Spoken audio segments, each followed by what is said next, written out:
Hello everybody and welcome to Parks Bros. It's Drew here, and today I have a chair. But today I'm going to be counting down 5 European roller coasters I can't wait to ride.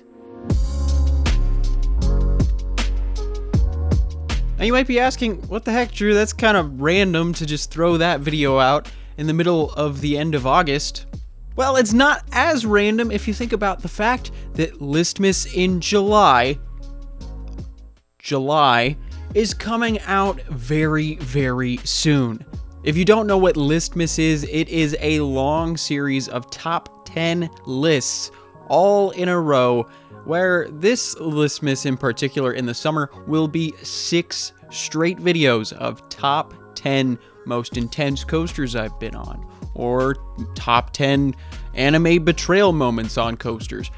There are tons of lists you won't want to miss out on, so if you haven't subscribed yet, make sure to do so. And of course, if you know about Listmas in the past, it will be happening in December as well, but a full 12 days of tons of top 10s that you definitely won't want to miss out on. But before we get going into my top 5 European coasters that I can't wait to ride, make sure to go check out my brand new pin available down in the link in the description below. I know a bunch of people have started to receive them in their mail, and they've been sending me messages and pictures. Super excited to finally have them in their grasp, and I hope you guys will join that select few very, very soon. All right, enough blabbering. Let's get right into it. 2020, the year where plenty of enthusiasts had literally mounds of plans and had them all dashed away from them. Next thing you know, you're planning a trip for 2024 to Japan and 2023 trips to Europe until you start looking up POVs, finding out more and more coasters you just have to ride. The thought of travel envelops and takes you by the neck to the point where you can't sleep at night because you have to go to Rainbow's End in New Zealand to ride the southernmost corkscrew model. Next thing you know, you're making tons and tons of lists of things you have to ride before you die, and the list ends up being over 1,500, and you can't even afford a flight to Pennsylvania. Drew, it's okay. You're gonna be okay. But I gotta ride Soaring with Dragon, man. Why that ride? Because it's an Intamin launch coaster? You don't even think it looks that interesting. Not really. You know what? Let's talk about Europe instead. How about that? Can we put Vilda Hilda on this list? Sure, as an honorable mention, I guess. Well, that's what happens when you give me too much time. Yeah. So I will say there are literally over 100 roller coasters I can think of that I want to ride in Europe. Now, obviously, they all can't make it into a top 5 list, so I've condensed what I really want to ride more than anything into this very, very short list. So I'm going to be missing out on pretty major coasters that it was just too hard to figure out where to place them. And believe me, there's going to be a lot of coasters that you guys are going to be mad about me missing. Now, of course, if you are, make sure to go comment them down below. But let's get to number 5. At this spot, we have the Ride to Happiness, which is a mock extreme spinning coaster that opened this year at Plopsaland de Pan. And just as a heads up, my pronunciations are not going to be very good for a lot of these coasters because I only speak English and a fair bit of German. So I do apologize for everything I say in languages I'm not too familiar with. This crazy experience of a ride looks to give one of the best thrills in all of Belgium. I can say after riding Time Traveler at Silver Dollar City, these rides are really no joke, but they're not too ridiculously extreme. The Ride to Happiness, however, does seem to pick up that intensity quite a bit with more inversions, more airtime, and even stronger launches. I think this ride honestly has the best bet at being the best coaster in Belgium. Sorry, Conda. But for how unique it is in the world scope of coasters, it really stands out on its own as one of those rides that everybody has to ride eventually at some point in their life. Now, if you'd ask me what my most anticipated element on this ride is, it's definitely that double inversion right after the second launch. It looks immaculate, and I'm more intrigued than excited for riding this ride just to see how it would compare to Time Traveler. Let's head to number 4.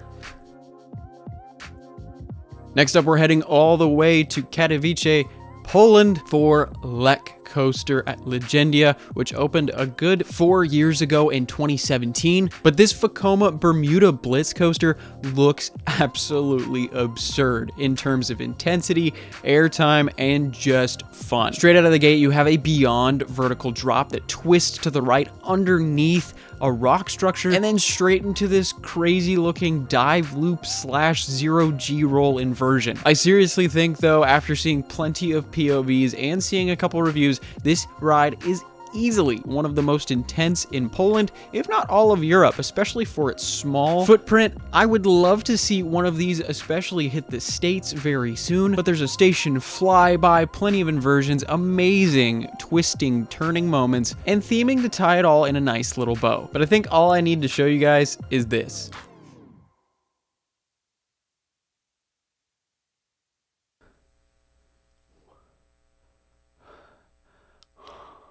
I think that speaks for itself. Up next, number 3.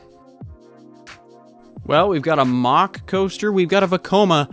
Now it's only right that we head over to RMC. That's right, Rocky Mountain Construction is in my top 5 for Kolmården's Wildfire. That's right, the topper track RMC at a zoo in Sweden has made it onto this top 5 list. Now, I gotta say, I'm comparing another coaster at Silver Dollar City specifically to this ride, and after riding Outlaw Run, all I can hope is that this ride is just as intense and packs just as much of a punch, and it will easily be one of the best coasters I've been on ever. Outside of its ridiculously gorgeous setting, it does have one of the longer RMC layouts and a lot of really cool moments that you wouldn't see on any other ride because of that unique Swedish terrain. Now, while this isn't the tallest, fastest, steepest, or longest RMC by any means, it does provide an over 4,000 feet of track that seems to never duplicate what it does even once. Just the uniqueness of the layout alone makes this ride a bucket list for me, and if it's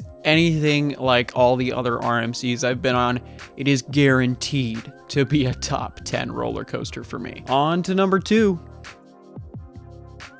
Alright, well, the comparisons are not gonna stop there.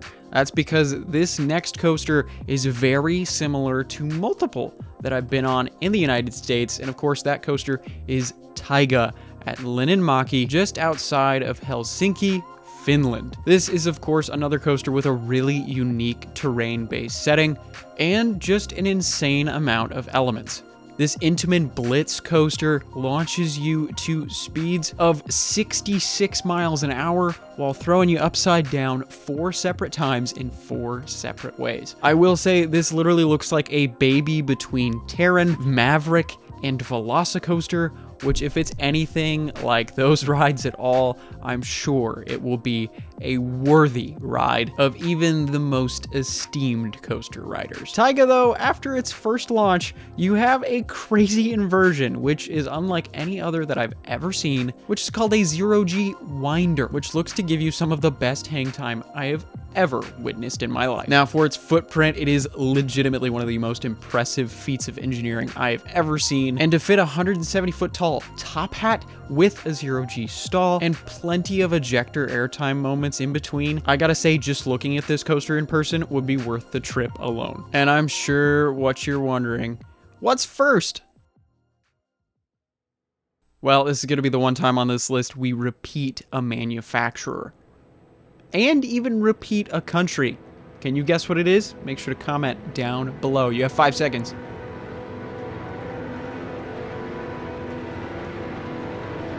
Did you do it?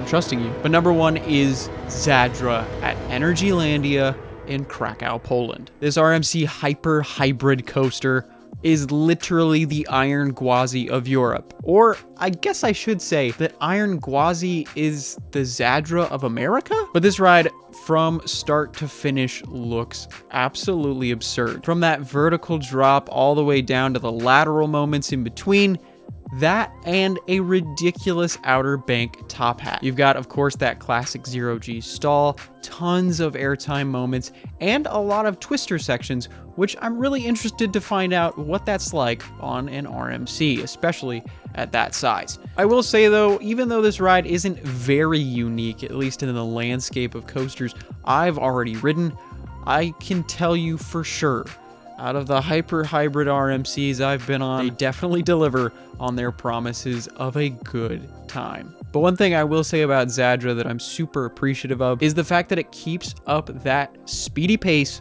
all the way to the brake run, and it feels like it could have gone for another 500 feet of track. I really love all of those lower to the ground moments when you're going upwards of 65 miles an hour. But all that and much more make it my top coaster that I can't wait to ride in all of Europe. All right, there you have it. There is my top 5 coasters that I cannot wait to ride in Europe. Hopefully, I will be able to experience them all in the near future, but we'll see. Everything is very up in the air at the moment, of course. But regardless, make sure to check out my pins down in the description below if you have not. Celebrating 10,000 subscribers, so thank you all so much for that. And of course, let me know some of the coasters you can't wait to ride in Europe, or if you're from Europe, what coasters you'd like to ride elsewhere. But don't forget, Listmas in July starts August 20th. Only here on Parks Bros. So thank you all so much for watching. Make sure to subscribe. And if you want to support the channel even that much more, make sure to become a member today with the link down in the description below. So again, thank you all so much, and we'll see you on the next ride.